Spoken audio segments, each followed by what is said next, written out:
രാവിലെ കോലം കിട്ടി അങ്ങോട്ടാ. ഞാനേ ഇങ്ങനെ കുറെ കാലം കൊണ്ട് ഒരു വീഡിയോ എടുക്കണം ഇങ്ങനെ വിചാരിച്ചു. ഒരു പാചകം അതെന്തുവാന്നറിയാവോ? കാണിച്ചു തരാം. ഒരു സാധനം അവിടെ നിൽപ്പുണ്ട്. ഇന്നലെ ഞാൻ ഇതിലേക്ക് വന്നിട്ട് അത് കണ്ടത്. എനിക്കതിന് പരുവത്തുള്ള സാധനം കിട്ടാൻ ചെയ്യാതിരുന്നത്. ഇന്നലെ എന്തോ സൈഡിലോട്ടൊക്കെ നോക്കാൻ ഇന്നലെ ഇതിലൂടെ വന്നപ്പോൾ നിന്നപ്പോൾ നോക്കിയത് എന്ത് കണ്ടോ? ഈ സാധനം എന്താണെന്നറിയാമോ? അറിയത്തില്ല. നിങ്ങൾക്ക് കറിയപ്പില്ല, എനിക്കാണ് അറിയാവുന്നത്. അതുകൊണ്ട് ഇത് ചീലാൻ്റെ ഇല, പൂവരശിന് ഇല നുള്ളി എറിഞ്ഞുകൊണ്ട് നിൽക്കുകയാണ്. എറിയത്തൊന്നുമില്ല, അത് ഞാനിപ്പോൾ കണ്ടാണ്. അതുകൊണ്ടോ ഇന്നലെ മനു പറയുന്നിട്ട് വേനലും ഉണ്ടാക്കണമെന്ന് അവിടെ ഉണ്ടാക്കിയെന്ന് തോന്നുന്നുണ്ട്. പിന്നെ ഈ സാധനം തന്നെ എന്താണെന്ന് പറയാം. ഇതിപ്പം പലർക്കും നിങ്ങൾക്കൊക്കെ എല്ലാവർക്കും കണ്ടുകൊണ്ടിരിക്കുന്ന പലർക്കും അറിയാമായിരിക്കും ഇതെന്തോ ഉണ്ടാക്കാനേ പോകുന്നുള്ള ഈ പൂരസിൻ്റെ ഇല കാണുമ്പോൾ തന്നെ.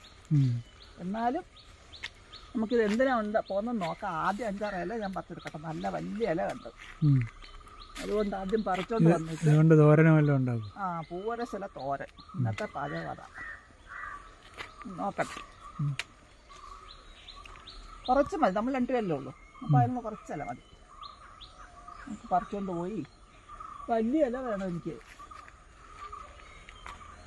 ഈ കർക്കിടക മാസത്തിലല്ലേ ഇലയും കർക്കിടകത്തിലെ ഇല തിന്നാനുള്ള നിർബന്ധമൊന്നുമില്ലല്ലോ. എപ്പോൾ വേണ്ട ഇല തിന്നാം. ആടല്ലേ, ആട് കർക്കിടക മാസത്തിലാണ് കഴിക്കുന്നത്. അല്ല മനുഷ്യർക്കും അങ്ങനെ കർക്കിടക മാസം നോക്കേണ്ട കാര്യമില്ല. വലിയ ഇല നോക്കി എടുക്കട്ടെ.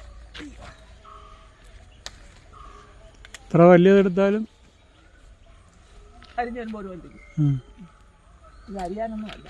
നമുക്ക് എന്തിനാന്ന് നോക്കാം. ഇത് പണ്ടത്തെ ഒരു പാചകമാണ്. പഴങ്ങളുള്ളതല്ല, പഴയ പാൽ. ഇന്നത്തെ ആൾക്കാർക്കൊന്നും അറിയത്തില്ല. അതിനുള്ള പാത്രം ഞാൻ നോക്കിയിടക്കി അന്വേഷിച്ചിട്ടുണ്ടെങ്കിൽ എനിക്ക് കിട്ടിയില്ല. അപ്പോൾ ഉള്ള പാത്രത്തിലൊന്നും ഉണ്ടാക്കാന്ന് വെച്ചാൽ ഇല കണ്ടപ്പോൾ പിന്നെ ഈ നമ്മൾ പാത്രം അന്വേഷിച്ച് കണക്ക് കൊണ്ടുവരുമ്പോഴത്തേക്ക് ഇലയില്ലാതെ പോയാലോ. കിട്ടിയ ഇല കൊണ്ട് ഞാൻ ഉള്ള പാത്രത്തിൽ കിട്ടിയ പോലെ ഉണ്ടാക്കാം. ഇത് കഴിച്ച് നോക്കിയിട്ട് എങ്ങനെയുണ്ടെന്ന് പറഞ്ഞാൽ മതി. ഞാനേ അടുക്കളയിലോട്ടൊന്ന് ചെല്ലട്ടെ. അപ്പം ഞാൻ എൻ്റെ കൊണ്ടുവന്ന ഇലയെല്ലാം കഴുകി തുടച്ച് വൃത്തിയാക്കിയിട്ട് വെച്ചിട്ടുണ്ട്. ഇനി നമുക്കിതിൽ ഇച്ചിരി എണ്ണ വരട്ടി കൊടുക്കാം. നിങ്ങൾക്ക് തമ്പനയിലും ഡയറ്റിലോ കണ്ടാൽ മനസ്സിലാക്കാണ് എന്താ ഉണ്ടാക്കാൻ പോകുന്നതെന്ന്. നമുക്കതൊന്ന് ശരിയാക്കി എടുക്കാം. നല്ലെണ്ണയാണ് പുരട്ടി കൊടുക്കുന്നത്. ആ ഇലയിലെല്ലാം നോക്കിയിട്ട് ഇങ്ങനെ അങ്ങോട്ട് പുരട്ടണം. ഓരോ ഇല എടുത്ത് അതിലൊഴിച്ച് മറ്റേ ഇല കൊണ്ടിട്ട് ഇങ്ങനെ ആക്കുമ്പോൾ 2 ഇലയിൽ ഒന്നിച്ച് പറ്റും. അങ്ങനെ ഓരോ ഇലയിലായിട്ട് നമുക്ക് ഇതുപോലെ പുരട്ടിയെടുക്കാം. അങ്ങനെയുണ്ട് ഇലയിലെല്ലാം എണ്ണ പുരട്ടി വെച്ചിട്ടുണ്ട്. ഇത് നമുക്ക് അങ്ങോട്ട് മാറ്റി വെക്കാം. ഇതെന്തുവാണെന്നറിയാമോ? ഇതാണ് നമ്മുടെ ഇഡ്ഡലി മാവ്. ഇതിനകത്തേക്ക് നമുക്ക് കുറച്ച് സാധനങ്ങൾ ചേർത്ത് കഴിഞ്ഞ് ഉപ്പ് ചേർത്ത് അതിനകത്തേക്ക് നമുക്ക് ചേർത്ത് കൊടുക്കേണ്ടത് കുറച്ച് ഇഞ്ചി. പണ്ടത്തെ ആൾക്കാരൊക്കെ ഇതൊക്കെ ഇട്ടായിരുന്നു ഉണ്ടാക്കുന്നത്. ഇപ്പം വെറുതെ ഓരോ വെച്ച് ഉണ്ടാക്കുന്നത്. ഇതൊക്കെ ഇടുമ്പോണ്ടല്ലോ അതിൻ്റെ മണവും സ്വാദൊക്കെ പ്രത്യേകമാണ്. പിന്നെ കൊച്ചു പിള്ളേരുണ്ടെങ്കിൽ ഒന്നും ഇട്ട് കൊടുക്കരുത്. പിന്നെ ഉള്ളതാണ് ഇച്ചിരി പച്ചമുളക്. ഞാൻ കുറച്ചേ ഉണ്ടാക്കുന്നുള്ളൂ. കുറച്ച് ഇഞ്ചിയും പച്ചമുളകൊക്കെ എടുത്തുള്ളൂ. പിന്നെ കുറച്ച് കറിവേപ്പില. ഈ കറിവേപ്പില ചെറുതായിട്ട് ഞാനിങ്ങനെ ഇട്ട് കൊടുക്കുകയാണ്. വലിയതാണെങ്കിൽ നോക്കുകയാണെങ്കിൽ ഒന്ന് കീറിയിടാം. എന്നിട്ട് ഇതെല്ലാം കൂടെ നല്ലപോലെ മിക്സ് ചെയ്തെടുക്കണം. ഇതാ ഞാൻ പറഞ്ഞ പഴയ ആൾക്കാർക്കൊക്കെ അറിയാമായിരിക്കും. അവർക്കൊക്കെ ഇത് കാണുമ്പോൾ ശരിക്കും ഒരു നൊസ്റ്റാൾജിയാണ്. നമുക്ക് നല്ലപോലെ മിക്സ് ചെയ്തെടുക്കാം. എന്നിട്ട് നമുക്ക് നേരെ അടുക്കളയിലോട്ട് പോവാം. ഇനി നമുക്ക് എൻ്റെ ഇഡ്ഡലി ഉണ്ടാക്കാം. അതിനാണ് ഈ ഇല എടുത്തുകൊണ്ട് വന്നത്.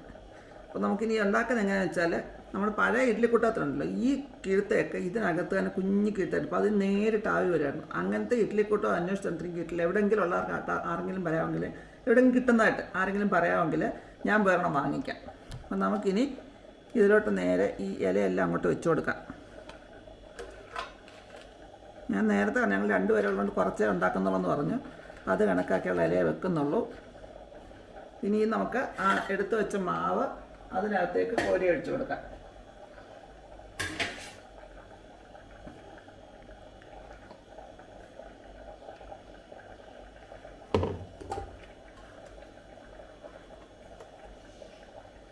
അപ്പോൾ ആ ഇലയുടെ ഷേപ്പും ആ ഒരു വെന്ത് വരുമ്പോൾ ഒരു മണവും ഉണ്ട് കേട്ടോ. അതങ്ങോട്ടേ ആ മണമൊക്കെ വരുമ്പം തന്നെ ഒരു കൊതി വെച്ച്. ഇപ്പോഴും ചില ഈ സ്ഥലങ്ങളിലൊക്കെ പാചകക്കാരും കല്യാണ വീടുകളിലൊക്കെ ഇങ്ങനത്തെയൊക്കെ സാധനങ്ങൾ ഉണ്ടാക്കാറുണ്ട്. പിന്നെ തുണിയിട്ടുണ്ടാക്കും. ഇതല്ലാതെ വേറൊരു വഴിയും കണ്ടു, മുരിക്കിൻ്റെ ഇല ഉണ്ടെങ്കിൽ കണ്ടു. ഇതിനേക്കാൾ നല്ലതാണത്. മുരിക്കിൻ്റെ ഇല കിട്ടാനില്ലാത്തതുകൊണ്ട് ഞാൻ ഇതുകൊണ്ടാണ് ഉണ്ടാക്കുന്നത്. വേറൊരു ഇലയും കൊണ്ട് നമുക്ക് നാളെ കാണാം എങ്ങനെയാണെന്നുള്ള കാര്യം. ഇനി മറ്റേ ഒരു തട്ടുണ്ട് അവിടെ വെക്കാം. കണ്ടപ്പോൾ ഞാനിതെല്ലാം വെച്ചിട്ടുണ്ട്. ഇലക്കകത്താക്കിയിട്ട് ഇതേ കുഞ്ഞ് ഇഡ്ഡലി കുട്ടകത്തിന് തട്ടും അടുത്തടുത്തുള്ള തട്ടുമായിട്ട് എത്രമാത്രം ശരിയാവുന്ന നല്ല ഷേപ്പും അതിൻ്റെ ഷേപ്പും കിട്ടും, ടേസ്റ്റും കിട്ടും. അതുകൊണ്ട് ഞാൻ ഉണ്ടാക്കാൻ എനിക്ക് ഇഡ്ഡലി കുട്ടകം ഉള്ളതുകൊണ്ടാണ്. അപ്പം നമുക്ക് ഇനി ഇതൊന്ന് അടച്ച് വെച്ച് ഒന്ന് വേവിച്ചെടുക്കാം. ഇത്രയും കഴിഞ്ഞിട്ട് അതിൻ്റെ തീ കത്തിക്കുന്നത്.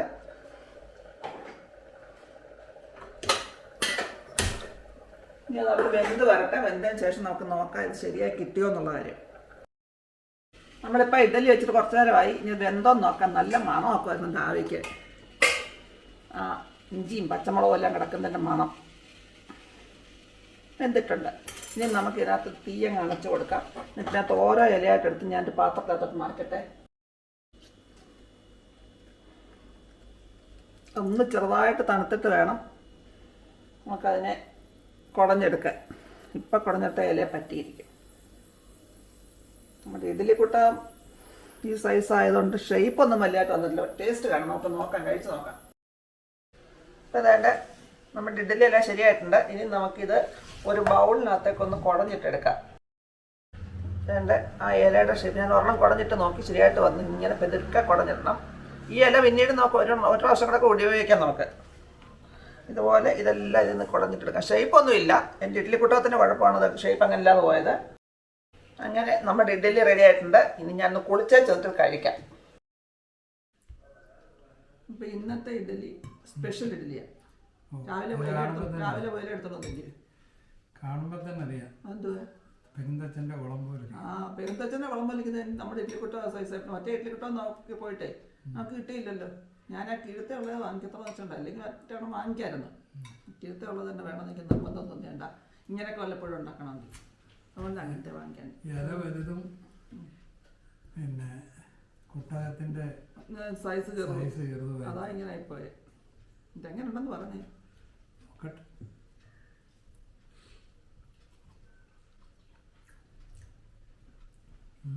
ഒരു 50 കൊല്ലം പുറയിലുള്ള സ്വാദ്. സാമ്പാർ എങ്ങനെ? സാമ്പാർ കുഴപ്പമൊന്നുമില്ല. നാടൻ രീതിയിൽ ഉണ്ടാക്കിയ സാമ്പാറാണ്. നാടൻ രീതി എന്നും പറഞ്ഞു. ഇപ്പം എല്ലാവരും കുക്കറിനകത്ത സാമ്പാർ ഉണ്ടാക്കുന്നത്. മൺപാത്രത്തോട് മാറിയിട്ടുണ്ട്. ഇത് ഞാൻ മൺചട്ടിക്കകത്തിൽ പഴയ അമ്മയൊക്കെ ഉണ്ടാക്കുന്ന കണ്ടിട്ട് ഇവിടെ അമ്മയൊക്കെ ഉണ്ടാക്കുന്ന കണ്ടിട്ടുണ്ട് ഇങ്ങനെ. അതുപോലെ പഴയ കാലത്തെ രീതിയിൽ ഉണ്ടാക്കി നോക്കിയതാണ്. മൺചട്ടിക്കകത്തല്ല, മുൻകാലത്തിലാണ്. ഞാൻ ചട്ടി കുറച്ച് മതിയല്ലോ. അതുകൊണ്ട് വലിയ കാലത്തുണ്ടാക്കുന്ന കൊച്ചു ചട്ടിക്കകത്തുണ്ടാക്കി. കുഴപ്പമില്ല. നാളെ നമുക്ക് വാഴയിലേക്കകത്ത് ഉണ്ടാക്കാം. അതുകൂടെ നമുക്ക് ഇട്ട് എല്ലാവരും കാണിച്ചു കൊടുക്കാം. വാഴയിലൊക്കെയുണ്ടോ? വാഴയില ആട്ടത്തിലൊക്കെ എത്തിയെടുക്കുമ്പോൾ ഇച്ചിരി കൂടെ അതുപോലെ ഷേപ്പിലൊക്കെ ഇട്ട് വെട്ടിയെടുത്ത് അതെങ്ങനെ ഉണ്ടാക്കുന്നതോടെ കാണിച്ചു നമുക്ക് ഈ വീഡിയോ അതിൻ്റെ ചെയ്താൽ മതി. നമ്മൾ നേരത്തെ പൂവരസിൻ്റെ ഇല, ശീലാന്തിയുടെ ഇല വെച്ചിട്ട് ഇഡ്ഡലി ഉണ്ടാക്കാമെന്ന് കണ്ടു. ഇനി അതുപോലെ നമ്മൾ ചെയ്യുന്നതെന്ന് പറഞ്ഞേക്കണ്ട വാഴയില വാട്ടി കഴുകിയിട്ട് വാട്ടി റെഡിയാക്കി വെച്ചിട്ടുണ്ട്. ഇങ്ങനെ ആക്കിയാണ് നമുക്ക് എടുക്കാൻ. ഞാനിപ്പോൾ ഇതെണ്ണം ചെയ്തേക്കുന്നത് നമ്മുടെ ഈ കുഴിയുടെ അളവിനുള്ള ഒരിലയാണ് മുറിച്ച് വെച്ചേക്കുന്നത്. നമുക്കിനി അതെങ്ങനെയാണ് ചെയ്തെന്ന് നോക്കാം. വാഴയില ചെറിയ കഷ്ണം. നമ്മൾ ഓരോരുത്തരും ഇഡ്ഡലിക്കുട്ടത്തിന് ഓരോ തരത്തിൽ ഓരോ വലിപ്പത്തിലുള്ള കുഴിയായിരിക്കും. അപ്പോൾ അതനുസരിച്ച് നമ്മൾ ഇങ്ങനെ മടക്കണം. വാഴയില ചെറുതായിട്ട് മുറിച്ച് വെച്ച് ഇങ്ങനെ ഇത്രയും മടക്കി നമ്മൾ ചെറിയ കീറാക്കി എടുക്കാം. കുഴി അനുസരിച്ച് ഇത്ര കീറാക്കി എടുത്തിട്ട് ഇങ്ങനെ മടക്കുക. മടക്ക വെച്ചാൽ നല്ല ഇഷ്ടം. മടക്ക വെച്ചാൽ അപ്പുറം മാറി നിൽക്കും. അപ്പോൾ ഇതാകുമ്പോൾ നല്ല കറക്റ്റ് അളവിന് നമുക്ക് എടുക്കാനൊക്കും. എന്നിട്ട് ഞാൻ ഒരെണ്ണം ഉണ്ടാക്കി വെച്ചത് അതിൻ്റെ കുഴി അളവിലാണ്. അപ്പോൾ അതുപോലെ മടക്കി ആ അളവ് നോക്കി ഒരെണ്ണം നോക്കിയിട്ടാണ് അളവ് നോക്കിയിട്ട് അതനുസരിച്ച് നമുക്ക് ഇവിടെ നിന്ന് ഇങ്ങനെ റൗണ്ടിൽ മുറിച്ചെടുക്കണം. അതെങ്ങനെയാണെന്ന് നോക്കാം. ഇതിങ്ങനെ നല്ല റൗണ്ടായിട്ട് വരണം.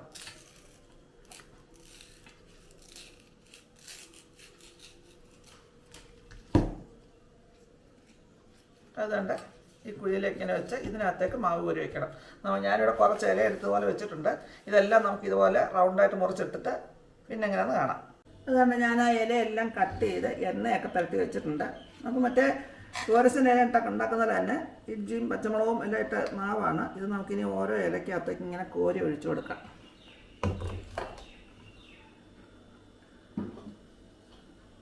മറ്റേത് ഉണ്ടാക്കിയ പോലെ തന്നെ ഇതുപോലെ കോരി വയ്ക്കും. മുരിക്കിൻ്റെ ഇല കൊണ്ട് ഉണ്ടാക്കാം ഇത്.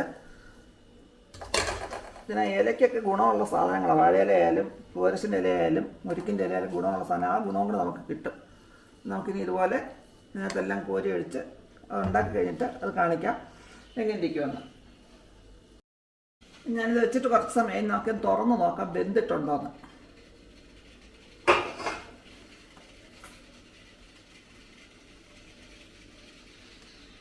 വെന്തിരിക്കുകയാണ്. ഇനി നമുക്ക് ഇതിനകത്ത് വെച്ച് മാറ്റിയിട്ട് ഒന്ന് തണുക്കാൻ വെക്കാം. തണുത്തതിന് ശേഷം നമുക്ക് ഇത് നിലയ്ക്കകത്ത് മാറ്റാം. എൻ്റെ ഇത് നമ്മൾ തണുത്തിട്ടുണ്ട് ഇങ്ങനെ ഇലയ്ക്കകത്തൊന്ന് മാറ്റി എൻ്റെ പാത്രത്തിനകത്തോട്ടാക്കിയിട്ടുണ്ട്. നല്ല ഷേപ്പായിട്ടുണ്ട് ഇതിന്. ആ പരുവത്തിന് ഇലയൊക്കെ കട്ട് ചെയ്തെടുത്തപ്പോൾ ഇതുപോലെ ഷേപ്പിൽ കിട്ടി. നല്ല മണമൊക്കെ വരുന്നുണ്ട്.